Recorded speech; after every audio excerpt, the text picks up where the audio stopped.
My dad tried to warn me New England was crazy, but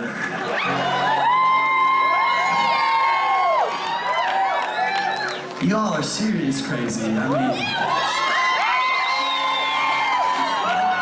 you guys were just singing at the top of your lungs the song that I hate singing. The only reason I sing that stupid song is because we wrote the stupid thing, all right? And we're stuck with it. Because by writing that song, we're trying to unlearn what we've prayed our entire lives. Which is exactly the opposite of what y'all were singing at the top of your lungs. And that's, God, stop the madness. Stop the chaos. Make things easy. Make things comfortable. I don't want to see shootouts and bombs.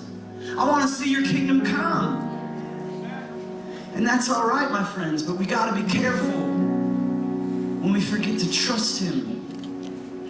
When we forget what Job taught us, that anything that's going to happen in this world, guess what? It had to pass God's desk first. And He is loving, and He is good, and He is strong, and He knows far better than us. Besides, man, if you're like me, when you open up your scrapbooks and your photo albums and you look back and you look at all those happy little bright moments that you've documented, and you scroll through your Instagram feed, which is designed to make people think your life is a lot more interesting than it really is. You know what we always seem to forget to document in our little feed? We seem to always forget about the pain between the pictures. And if you think about it long and hard, you know what? The times where God was actually changing my heart, it wasn't those happy, smiley, look at how good my life is times. It's almost always that pain between the pictures that I don't want anyone to see. That's when I look back and I go, man, God was doing something beautiful in that. Woo! But still, my friends, when the hard times come and the chaos comes, instantly I say, God, make this stop. Stop this chaos, bro, stop. And my God, He always seems to say back to me, Mike, man, it's not your circumstances that needs to change, it's you, bro. Do you know that the only reason I'm even on this stage is because God made my circumstances terrible? Yes! You guys want to know how I learned how to play guitar? Yeah. Some of you might know this. My friend Julie might know. That girl I hugged, we went to college together. What's up, Julie? Massachusetts people, they're pretty cool. You weren't kidding. Although she's from Connecticut, we'll forgive her for that. But when I was in high school, before I even got to college, I was a senior in high school and I'd actually never touched a guitar. Follow your dreams, kids. I'm a late bloomer. When I was a senior, I got in the car one day and drove to school with my buddy. And he caught the edge of the road with the wheel, and he overcorrected the car, and at 50 miles per hour, we flipped 5 or 6 times. And I went Peter Pan style out the window, man. I went hurtling out the window, and I hit the pavement. The doctor said I hit so hard, I fractured my 5th and 8th thoracic vertebrae. Broke my back in 2 places, y'all. I broke my head right here. I got 96 stitches to put my ear back on, which is awesome. And some of you, I don't know if you guys up here can see that scar? Yeah. I got scars all through here. That's why I wear my hair so long, so get off my back, church lady.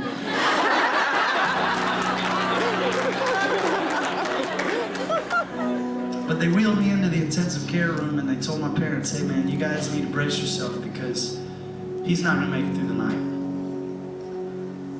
But then I made it through the night.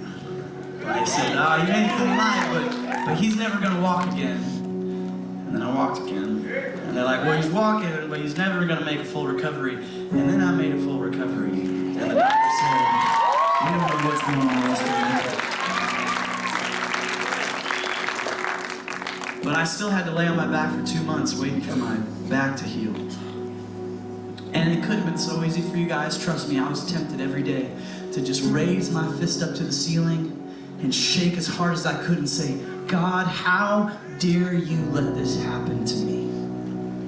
Because a month before, I was actually leading a Bible study, you guys. I'd broken up with a girl, that the relationship wasn't any good for us, and I'd broken that off, and I was leading this Bible study, and I was like, man, I am a Christian. I am doing some serious good stuff for you, and this is how you want to repay me? Some loving God you turned out to be. I didn't say that, though. You know what I did say? I'm on drugs! They put me on some serious pain meds, you guys, okay? I mean, I'm talking like I thought Puff the Magic Dragon was hanging out in the corner. Cape Cod. But the drugs, you know, I got off them. Still left laying on my back. Bored out of my mind. And you guys, it was then. Right then. I said, hey, Mom, Dad, I got nothing to do sitting on this bed. Do you think you could give me a guitar? Having no idea that that car accident would lead to that broken back, which would lead me to that bed, which would lead me to ask for that guitar, which would lead me to learn those chords, which would teach me to learn the songs that I would write one day, that would lead me to this stage to tell you tonight about the love and grace of Jesus.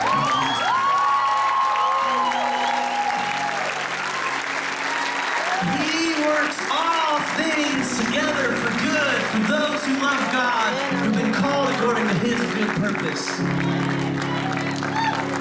But I know, last week's tragedy and maybe your own personal tragedies, for some of you, even that story is like salt in your wounds. Because you say, oh sure, Mike, of course you're praising God, look how it turned out. You got your little fairy tale happy ending, it didn't work out that way for me.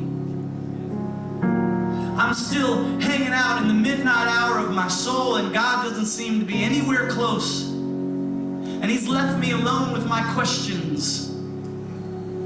So my friends, if you're there tonight, don't look at my story. I hope you look no further than the cross of Jesus Christ. And I pray that by His grace you would fix your eyes there. And as you stare at what is definitely the most horrific act, the most unjust act in all of human history, where the perfect Son of God was slain for sinners, as you stare at that horror and that injustice, may it be the balm that your soul needs that convinces you that even when the night is darkest, God is up to something beautiful.